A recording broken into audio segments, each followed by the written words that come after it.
வணக்கம். வேதர்மேன் சீனு. 20/12/2024 அன்றுக்கான வானிலை அறிக்கை. இன்று நள்ளிரவோடு சென்னைக்கு மேகக்கூட்டமோ மழையோ கிடையாது. அரபிக்கடலில் உள்ள காற்று வங்கக்கடல் நோக்கி வீசப்போவதால் தமிழ்நாட்டில் அனைத்து இடங்களிலும் காலை மாலை இரவு நேரங்களில் குளிர்காற்று வீசக்கூடும்.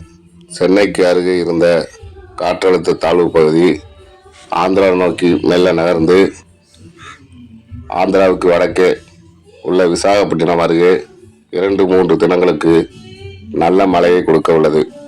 மறுபடியும் அது மெல்ல மெல்ல தெற்கு நோக்கி நகர்ந்து சென்னைக்கு அருகே புதன்கிழமை, அதாவது 25ஆம் தேதி 26ஆம் தேதிகளில் நெருங்க உள்ளது.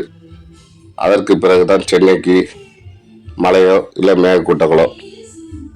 அதுவும் அரபிக்கடலில் உள்ள காற்று நிலப்பரப்பில் வீசாமல் வங்கக்கடலில் உள்ள காற்று நிலப்பரப்பு மீது வீசும்போது சென்னைக்கு கட்டாயமாக மழைக்கு வாய்ப்பு உள்ளது. காற்றின் திசை மாறும்போது மழைகளோட பனிகளோட செயல்பாடும் மாறிக்கொண்டே இருக்கும். ஆக மொத்தத்தில் இன்று இரவோடு மழை ஒரு முடிவுக்கு வருகிறது.